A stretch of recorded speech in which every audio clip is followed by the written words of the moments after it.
All right, folks, so here we are today. We're gonna press some rosin with a very quick and cheap DIY rosin press. There we go. Can we see that? So the oils will leave these pucks and it's gonna end up in this middle space and basically all around. We're gonna have two uniform splatters. Now I like doing it this way versus doing one large puck in the center because I feel you can maximize each press. Or each pressing, okay? So here we are, we've already sort of detailed the press itself and how I made it and the parts used. Now we're gonna actually press and we're gonna show you what kind of results you can get with this kind of DIY press. Again, this is all about 70 bucks to put together. The straightener is $35.99. The clamp is $24.99 and the hobby board is about $5 from Home Depot. So, with change and tax and maybe delivery fees and all that, you're looking at about 65 to 70 bucks. Pretty affordable in my opinion compared to these professional presses that are several hundred bucks. All right, so now we're going to apply our pressure. So you want to make sure everything lines up, okay? A great technique is what's called stamping. This is used when pressing bud or hash. You don't want to just go right into it with all your pressure.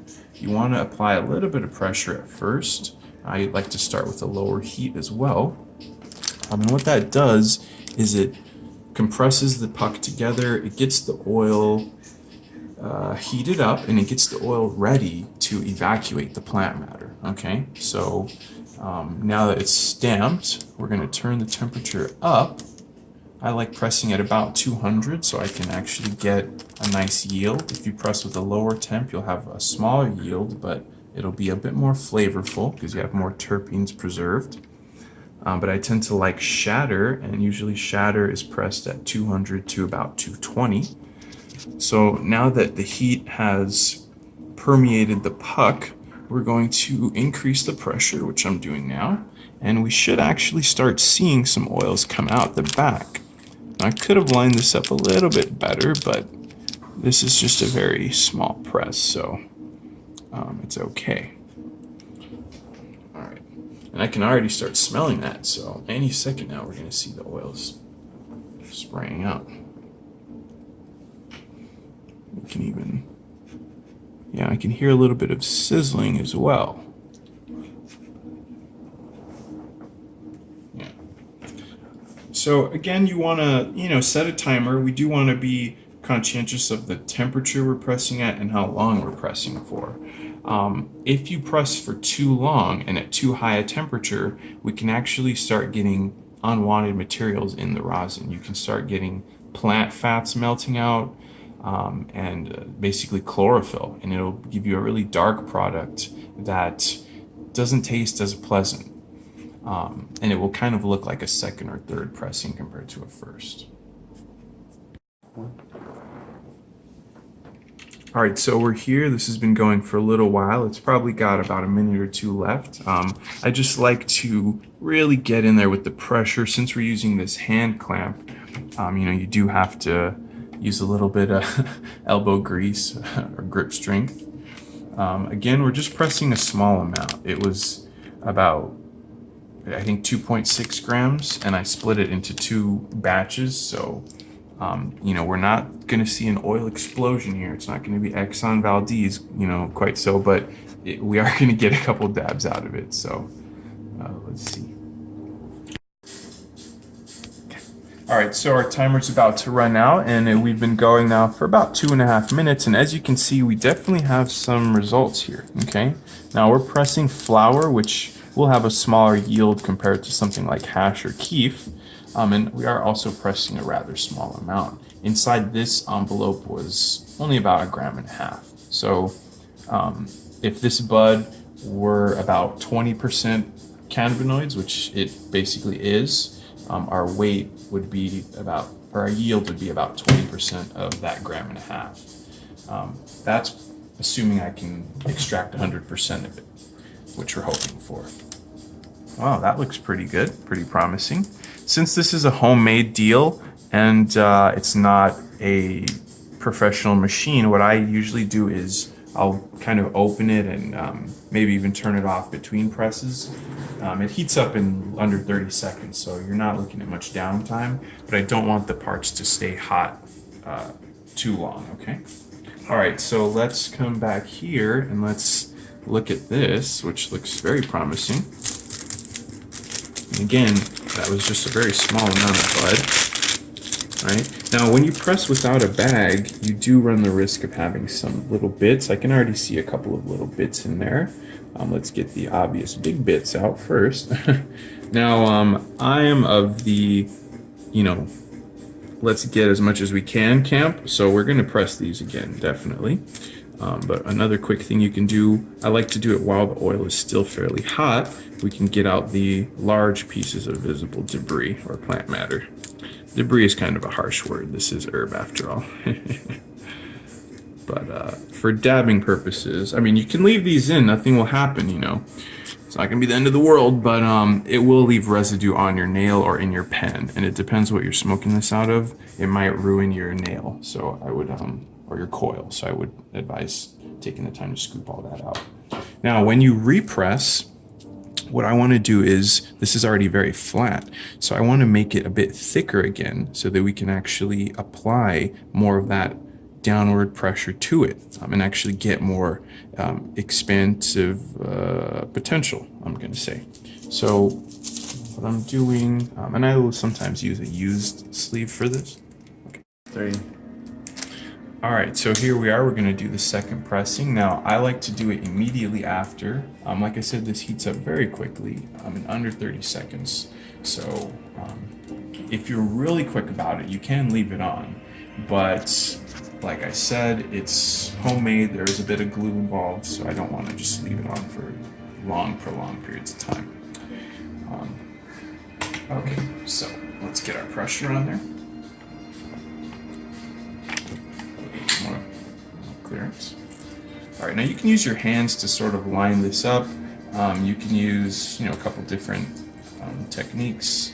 Just be careful of the heated elements. There we go. And usually when I do my second press and I fold it over the puck and all that, I like to turn the heat up a little bit. My thinking is I really want to just sort of bake out or melt out those last little bits of oil. Sometimes my second press is, I would say, 80 or so % the yield of the first press.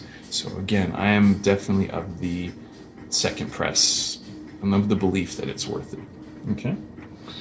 All right, so we're going to set a timer. Same parameters as last time, about 2 minutes. I like 2.5 minutes. And again, the temperature's a little higher. Okay. Now we're going to take this and throw it in the freezer. All right. What that's going to do is chill it, make it a little easier to work with, because if we try to scoop it and dab it right now, it would smear all over the paper, and that's going to just be frustrating, okay? So, there we go. Off to the freezer.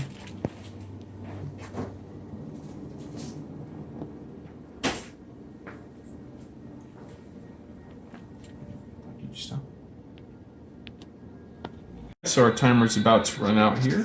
And again, this is our second pressing, and you can see there is some oil coming out of the back. So it was definitely worth it to do the second pressing, all right? Now, one tip I have, when you're doing this, you may have noticed, and some of you might be critiquing me for this, I have this technically backwards. You are supposed to grip it this way. I kind of like putting it this way so this is hanging down, it's kind of out of the way. I think you can still get a decent grip on it. Now when you're undoing it, you don't want to just go right for the trigger, because this has a lot of pressure, a lot of energy built in, or built up I should say. So if we just release it suddenly, it will be kind of a violent release. So instead we want to squeeze this and just kind of release it gradually. There you go. Otherwise, it's going to really jolt and it might kind of startle you or break something. Oop. There we go. All right, so just looking at that immediately, that's pretty awesome. We definitely got something. It was worth it. Now, I can already tell that a little bit of oil went through the paper. That does happen sometimes when you put a lot of pressure on directly on bud. And let's see, I'll bet if we look at the plates, might be hard to see, but you could see a little bit of oil on there, okay? Now, usually what I do is I just kind of wipe that off and eat that.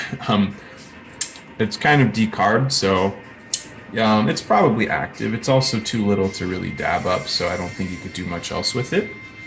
Other than that, you may want to wipe it off so your next press doesn't get oil on the outside of the paper, okay? All right, so we're going to, I guess let me turn this down for now, and we can open this. So we've got that second pressing here. So what we're gonna do is we're gonna open it up. Wow, look at that, nice. So again, what I did was I took those 2 pucks from that first round, and I just put them together and folded it over, so it got flattened again. And now we have another puck, kind of a super puck. And for me, the way how you know this is done is you try to bend it, and instead of being pliable, it just kind of snaps on you. It's brittle, it's dried out. You might see some shininess, see some little flecks of oil around it, but it's not really worth it to press again. What you can do with these rosin chips, as they're called, you can actually eat them. You can cook them into edibles. You can put it into alcohol and just let it sit for like a couple months, as long as it's a strong proof alcohol like Everclear or vodka. Or you can cook it into butter or coconut oil, which is probably what we're going to do a bit later or another day. Okay. I just save a bunch of them up. You can keep them in the freezer to make sure they don't get moldy, possibly. And definitely don't throw them away. I've heard of people smoking them too, but it can be kind of harsh, I've heard. So I don't know if I would do that. But you can get the rest out of it if you didn't get all the oils this way. Now, like I said, I like to pick out the little bits of plant matter because we like to keep our nail clean between dabs. And yeah, the way I see it is if you're going through all the work to make some rosin that's this nice and pure, and you're putting this care into it, go the extra mile and take the quick 10 seconds to scrape out the extra bits, okay? If you're sharing this with someone or trying to show it off, it'll definitely make the extra difference in convincing them it's some quality stuff, okay? Cool. All right, guys, so we're back and we're gonna press the rest of that bud. Now, this time I didn't just put the pucks directly in the sleeve. What I did is I managed to sort of finagle them into a piece of the press bag. Now, this is 120 micron, which is ideal for pressing nugs. You want to use 90 and up micron, 90 to about 160. And all micron means is it's essentially the closeness of the fibers in the bag. So the higher the micron count, the more of a space, the less of a space between the fibers. So that means it will hold in stuff we don't want to get into our oils. Now, some people fill the whole bag and they call it a bottle tech. This is something I picked up on Reddit. I don't remember the user's name, but they used a bag that was cut off on both sides. And the idea is when we smash it this way, the oils will evacuate to the sides and the bag will filter out all the plant materials. So we're gonna test it out. We're gonna see if it works, okay? I know this is kind of a thick puck to be pressing, but good old DeWalt here has a lot of pressure, so I think we'll be okay. All right, so there we go. Now, one tip when using this setup, you want to close it beforehand, and that way you can sort of slide the envelope in. And again, we're going to do our stamping technique where we apply a little bit of pressure beforehand. And I got this from the guys at Pure Pressure. They're a pretty great company. I would like to try their products eventually, though they're very pricey. It was recommended to do this 3 to 4 times for about 2 seconds each time. So I think that's good enough. Now we can add our pressure. Again, you want to make sure everything is fairly lined up. Okay, especially the puck. I want to make sure the puck is getting heat and pressure. There we go. And once it's on, we can raise the temperature. Again, I like pressing at 200. I think it's a great middle ground for getting a sizable yield and still having some flavor and some of the terpenes. Okay, 220, I think you boil off too many terpenes. And if you're pressing at 160 or 170, which is the lowest, I don't think your yield is that sufficient, so I like this. All right, so we're here in the second press. One thing I want to, just a tip, make sure to set your timers if you're doing it. I'm using my watch. If you're using your phone or watch or microwave or stopwatch, whatever, just make sure to reset it. Especially if you happen to be medicated or medicating while you're doing this. It's pretty easy to forget, and all of a sudden you remember and you've got this burnt oil. So don't let that happen to you. Okay. All right. Another tip, besides just putting something heavy down, you can also tape this down to the table or bench you're working on. That's actually a really good idea for double sort of insurance. You don't even need a heavy thing if you got some duct tape, okay?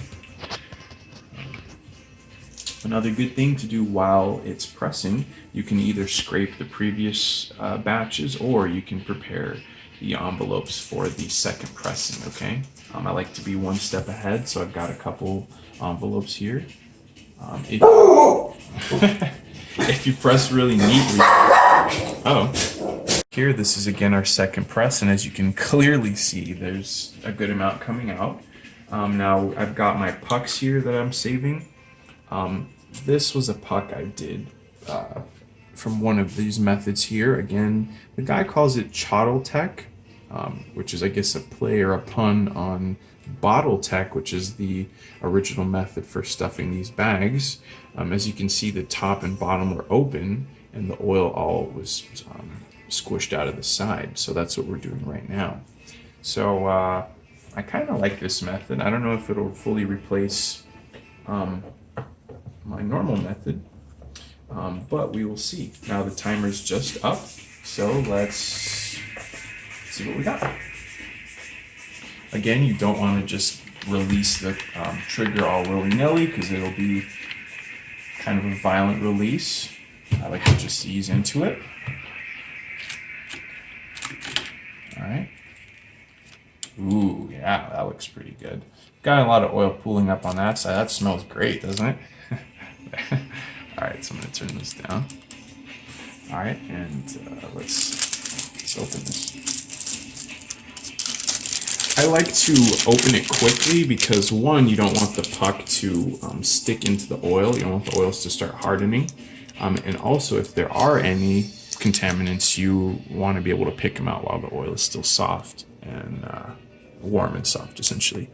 Now look at that. The puck here looks pretty good. Looks very oily, so definitely going to get a second pressing. But the bag that we wrapped around the edges seems like it did its job. It really held in all the particulates, so we might have to go with this method in the future. Seems like a good method.